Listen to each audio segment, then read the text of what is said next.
Hello everyone, welcome to Hindi Rochak Kahaniyan channel. आज की कहानी है क्या हुआ मंजरी के साथ।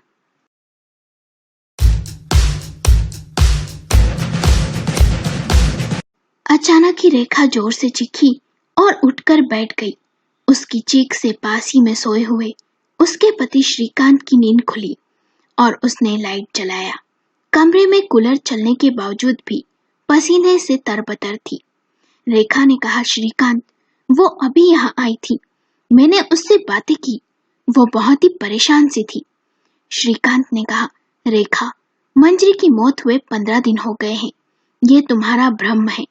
वे तुम अधिकतर इस तरह चीख कर रात को उठ जाती हो। तुम ये मान क्यों नहीं लेती कि अब मंजरी मर गई है? श्रीकांत ने कहा, अच्छा, अब सो जाओ, कल मुझे ऑफिस जाना है, रात के 2 बज गए हैं। कहकर श्रीकांत सो गया और रेखा भी लेट गई। जब से रेखा की चचेरी बहन मंजरी की मौत हुई, वह रात रात भर सो नहीं पाती। 15 दिनों से यह सिलसिला चल रहा है। श्रीकांत के समझाने का भी उस पर कोई असर नहीं होता। जब तब उठकर चीखने लगती और कहती, मंजरी अभी अभी यहाँ आई थी। श्रीकांत बहुत ही परेशान हो गया था, इसलिए रेखा को मनोचिकित्सक के पास भी ले गया। उनका कहना था कि रेखा का मन इस सच को जब मान लेगा कि सच में उसकी बहन इस दुनिया में नहीं है, तब सब ठीक हो जाएगा। उस रात श्रीकांत तो सो गया, पर रेखा सो न सकी। मन अतीत के गलियारों में भटक गया। एक हंसता खेलता परिवार, जिसमें रहते थे बड़ा भाई जगन और छोटा भाई रतन, अपनी माँ के साथ। जगन की पत्नी सावित्री और एक बेटी रेखा थी। बड़ी ही मन्नतों और शादी के कई साल बाद रेखा का जन्म हुआ था। रतन की पत्नी मोहिनी और 2 बेटी नैना और मंजरी थी। मंजरी और रेखा में 2 साल का अंतर था। नैना दोनों से बड़ी थी। तीनों बहनें हंसी खुशी के साथ रहती। पूरे परिवार में खुशियां ही खुशियां थी। पर जब रतन और जगन की मां का देहांत हुआ, तो दोनों भाइयों में प्रॉपर्टी को लेकर विवाद शुरू हो गया और नतीजा ये निकला कि दोनों अलग अलग हो गए। अपने पुश्तैनी घर को बेच दोनों ने नए घर ले लिए। जगन का घर रतन के घर से 2 गली छोड़कर ही था। रेखा और मंजरी में बहुत ही प्रेम था। दोनों मानो तो एक दूसरे की परछाई बन चुकी थी। रेखा बड़ी थी और मंजरी छोटी, इसलिए मंजरी रेखा को जीजी कहकर बुलाती थी। जब भी रेखा अपने पिता से पूछती कि मैं मंजरी के घर जाऊं, तो उसके पिता ये सुन नाराज हो जाते और कहते, नहीं, उसके घर जाने की कोई जरूरत नहीं। तब रेखा का मुंह उतर जाता। 1 महीना बीत गया, दोनों बहनें एक दूसरे से नहीं मिली। फिर एक दिन रेखा स्कूल से आकर हाथ मुंह धोकर खाना खा ही रही थी कि मंजरी ने आवाज दी, जीजी, ओ जीजी। जैसे ही रेखा ने मंजरी की आवाज सुनी, तो थाली छोड़ दौड़ती हुई बाहर गई और उससे लिपट गई। फिर नकली गुस्से से मंजरी ने कहा, जाओ जीजी, मैं बात नहीं करती तुमसे। कितने दिन हो गए, तुम मुझसे मिलने न आई, क्या तुम्हें मेरी याद नहीं आती? रेखा ने कहा, याद तो बहुत आती है, पर बाबूजी नहीं आने देते। फिर उसे खींचती हुई अपने कमरे में ले गई। बहुत देर तक दोनों बहनें बातें करती रही। फिर रेखा की माँ सावित्री उन्हें बुलाने गई, तो मंजरी बड़ी मम्मी कहते हुए उनसे लिपट गई और बोली, बड़ी मम्मी, भूख लगी है, मुझे अचार का पराठा बना दो ना। सावित्री ने कहा, तेरी मम्मी नहीं बना कर देती तुझे? मंजरी ने कहा, नहीं, मम्मी तो बस ब्रेड खिला देती है। सावित्री ने झट से अचार के 2 पराठे बना दिए। मंजरी अपने बड़े पापा बड़ी मम्मी की दुलारी थी। कुछ देर बाद जब मंजरी ने अपने बड़े पापा जगन को देखा, तो उनसे लिपट गई। जगन ने कहा, आ गई तुझे हमारी याद? मंजरी ने कहा, याद तो बहुत आती थी बड़े पापा, पर बाबूजी से कहती रेखा जीजी के घर जाऊं, तो वे कहते जा, पर माँ कहती पहले रेखा को आने दे, फिर जाना। फिर कैसे आती मैं? पर जीजी आई नहीं, इसलिए आज मैं ही आ गई। 8 साल की मासूम बच्ची की बात सुन जगन का मन भर गया। उसे बहुत बुरा लगा कि बड़ों की लड़ाई झगड़े में बच्चे पीस रहे हैं। उसके बाद तो रेखा, मंजरी और नैना का एक दूसरे के घर आना जाना शुरू हो गया। दोनों भाइयों ने बच्चों पर प्रतिबंध लगाना बंद कर दिया। सावित्री और मोहिनी में भी बातें होने लगी। बस मनमुटाव था तो दोनों भाई जगन और रतन में। एक दिन रेखा मंजरी के घर गई तो बहुत ही दुखी थी। उसका बड़ा सा घर, दोनों बहनों के सुंदर सुंदर कपड़े, खिलौने देख उसका मन जल गया। काश उसके पास भी ये सब होता। दरअसल रतन जगन से ज्यादा संपन्न था। जहां जगन एक मामूली सा क्लर्क था, वहीं रतन बहुत बड़े कारोबार का मालिक था। खाना खाते हुए रात को रेखा ने अपनी माँ से कहा, माँ, हम इतना बड़ा घर कब लेंगे जैसे चाचा जी ने लिया। चाचा जी का घर कितना अच्छा है और हमारा घर कितना छोटा सा है। इस पर सावित्री ने कहा, बेटी, उनके पास रुपया है, हमारे पास इतना रुपया नहीं। रेखा ने कहा, माँ, हमारे पास रुपया क्यों नहीं है, कितने सुंदर सुंदर कपड़े हैं उनके पास। कहते हुए रेखा रोने लगी। रेखा को रोता हुआ देख सावित्री ने कहा, चल, हम कल ही बाजार चलते हैं, तुझे अच्छे कपड़े ला कर देंगे। अब तू रोना बंद कर, खाना खाकर होमवर्क कर ले। समय बीतता गया। हंसते खेलते तीनों बच्चियां बड़ी हो गई। जहां नैना 18 साल की थी, वहीं रेखा 16 साल की और मंजरी 14 साल की। पर रेखा को दोनों बहनों से जलन होने लगी थी। रतन लड़कियों को ज्यादा पढ़ाने में विश्वास नहीं रखता था, इसलिए उसने कम उम्र में ही नैना की शादी तय कर दी। एक दिन रेखा मंजरी के घर गई तो उसे पता चला कि नैना का रिश्ता किसी संपन्न घर में तय कर दिया गया है। अगले महीने शादी है। जब रेखा शादी में गई तो गहने, कपड़े, सजावट देख उसका मन जल भुन गया।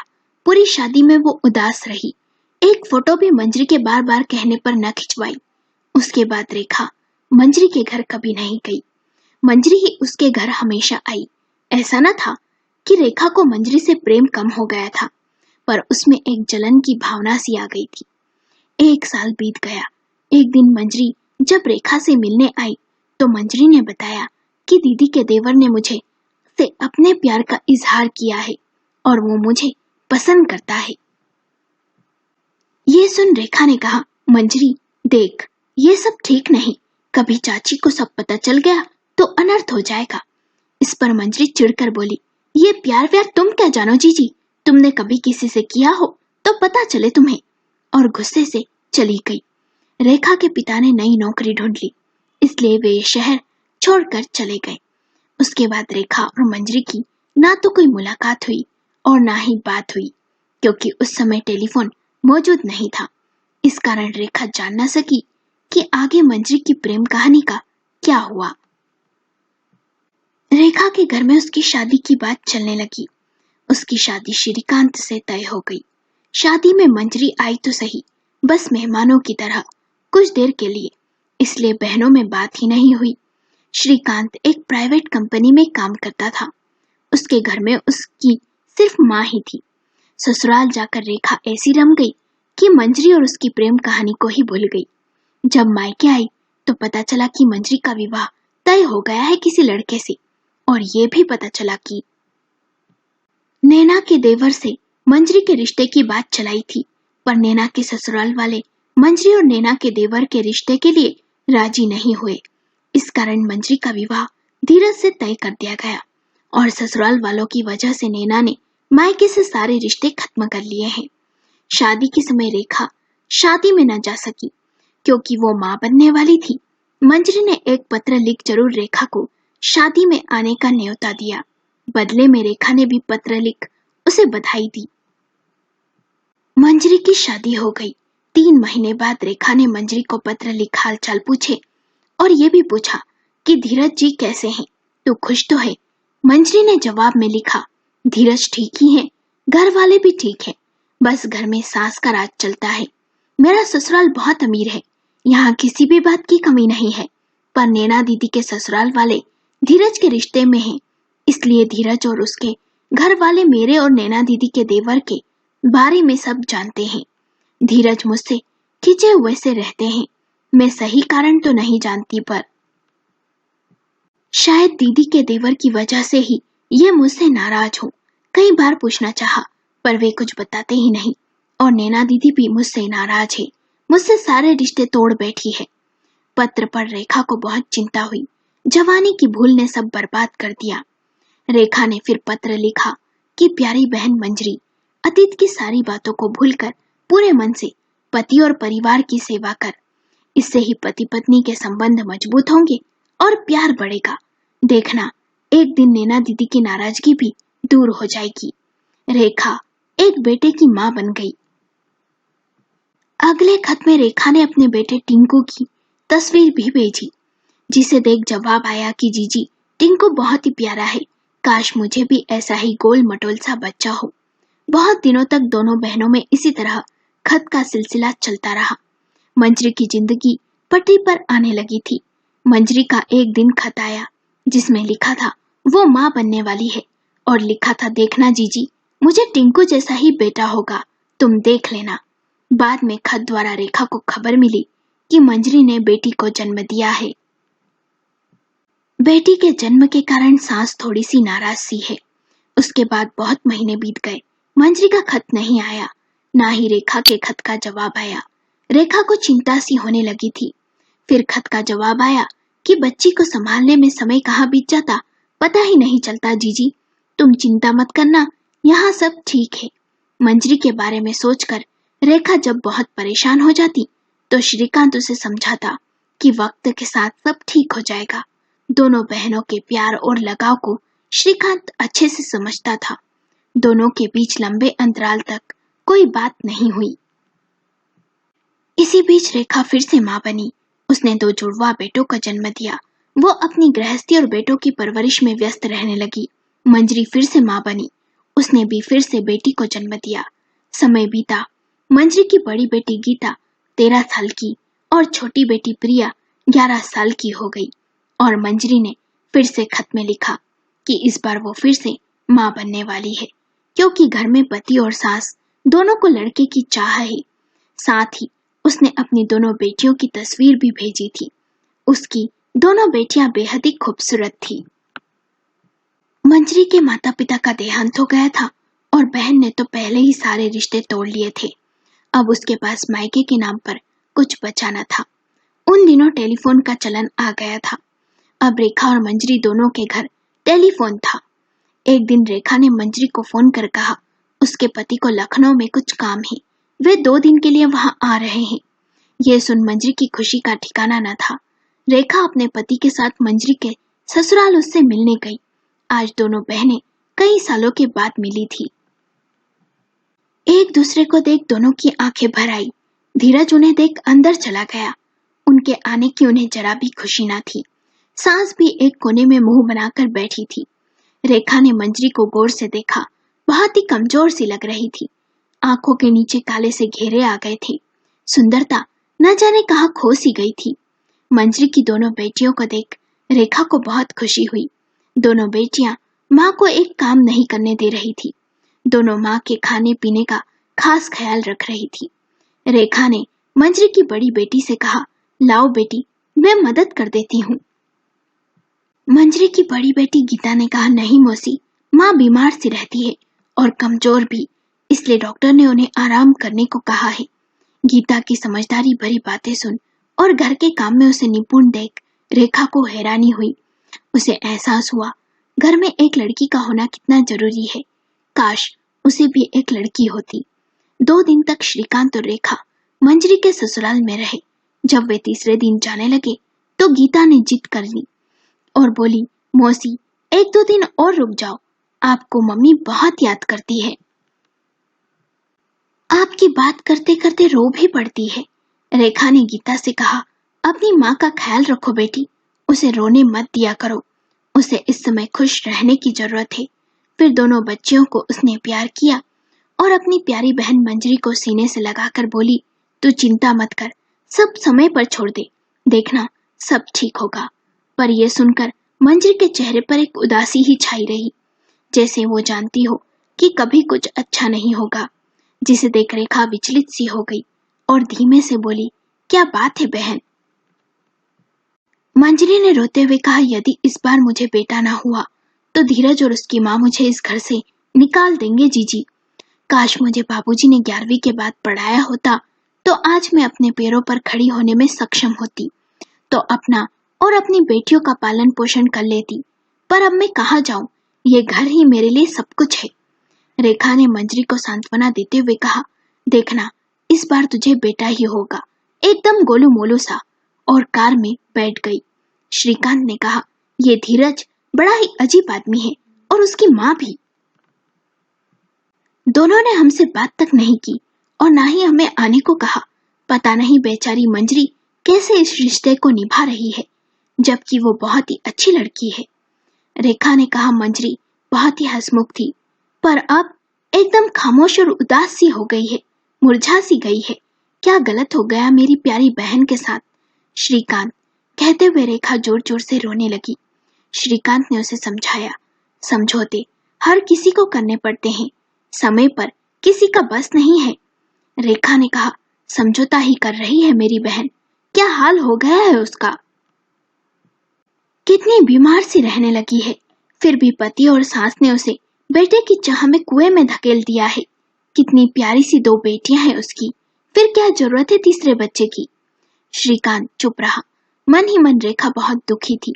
जैसे ही घर पहुंचे तो रेखा के बच्चे उसे लिपट गए। एक दिन भी वे उससे दूर नहीं रह सकते थे। उस रात रेखा की आंखों से नींद कोसों दूर थी। उसे बुरे बुरे से सपने आ रहे थे। अपनी बहन का उदास हताश सा चेहरा उसकी आंखों के सामने घूमे जा रहा था। उसके साथ गुड्डे गुड़ियों का खेल, लुका छिपी का खेल। बार बार उसके कानों में ये शब्द गूंज रहे थे, जीजी तुम कहाँ हो? दूसरे दिन रेखा ने अपने आप को घर के कामों में व्यस्त कर लिया। उसकी सास ने नाश्ता करते हुए प्यार से पूछा, तेरी बहन कैसी है? रेखा का मन तो किया कि अपनी सास के गले लग रोए। उसकी सास ने उसे सदा माँ की तरह ही प्रेम दिया, कभी रूखा व्यवहार तक ना किया। और उसकी बहन की सास है एक, उसने उसका हाल क्या कर दिया?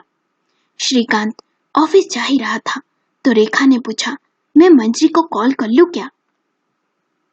श्रीकांत ने कहा, हाँ कर लो, उसे इस समय तुम्हारी बहुत जरूरत है। उसका मनोबल बढ़ाओ, समझी? उससे सप्ताह में 2-3 बार बात कर लिया करो।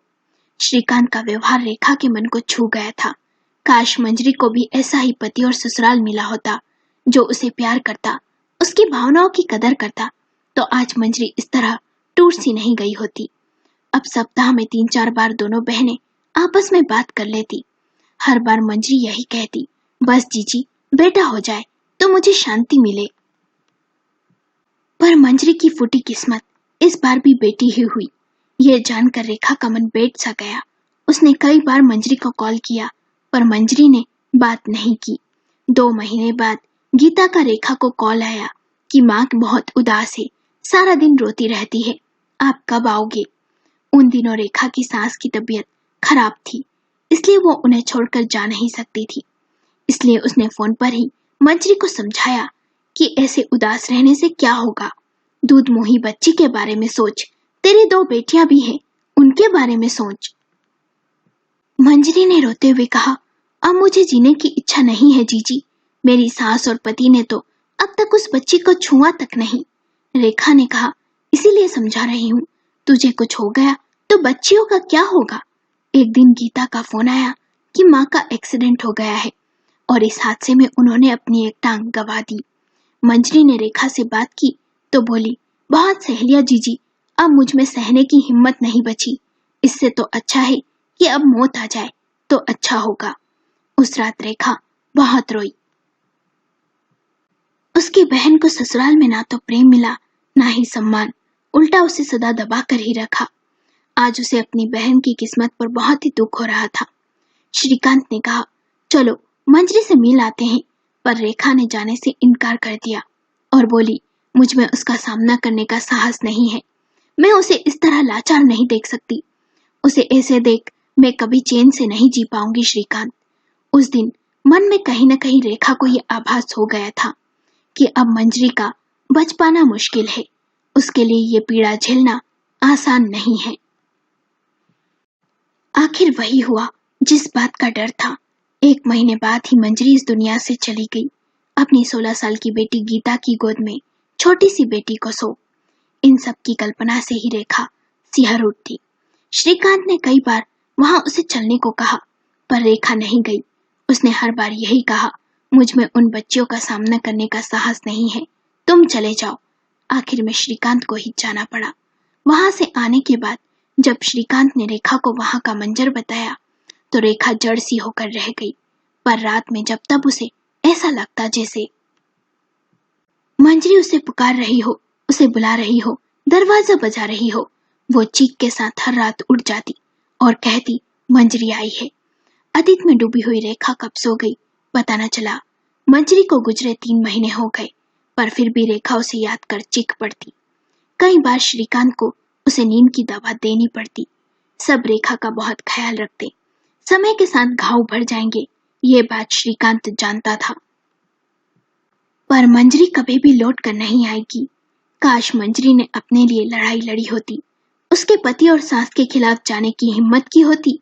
आज वो जीवित होती और बेटियां इस हाल में ना होती। पर अफसोस, बहुत सी मंजरी है इस दुनिया में जो चुपचाप इन सब बातों को सह रही है और जीवन जी रही है, क्योंकि उनके पास और कोई रास्ता नहीं है। काश मंजरी शिक्षित होती, अपने पैरों पर खड़ी होती, तो आज ये दिन ना देखती। श्रीकांत की सब सोचकर आंखें नम हो आती। हुआ वही, वक्त के साथ रेखा के घाव भर गए। वो उसकी बच्चियों से भी मिली, पर उसे बहन के जाने का बहुत गम था। जब तब उसकी आवाजें उसे सुनाई देती और रातें चीखों के साथ बीतती। रेखा मन ही मन सोचती, भगवान न करे किसी को भी मंजरी की तरह पीड़ा उठानी पड़े। आज के जमाने में लड़कियों का शिक्षित होना और अपने पैरों पर खड़े होना बहुत जरूरी है, क्योंकि कब किसका समय बदल जाए कह नहीं सकते। हंसती खेलती प्यारी सी मंजरी सदा के लिए खामोश हो गई। दोनों बच्चियों को धीरज ने हॉस्टल भेज दिया और छोटी बच्ची को रेखा अपने साथ ले आई। रेखा ने सोच लिया था, मंजरी का जीवन तो बर्बाद हो गया, पर बच्चियों का नहीं होने देगी। कहानी कैसी लगी हमें अपने विचार कमेंट करके जरूर बताएं। यदि कहानी पसंद आई हो तो लाइक करें, शेयर करें और चैनल को सब्सक्राइब करें।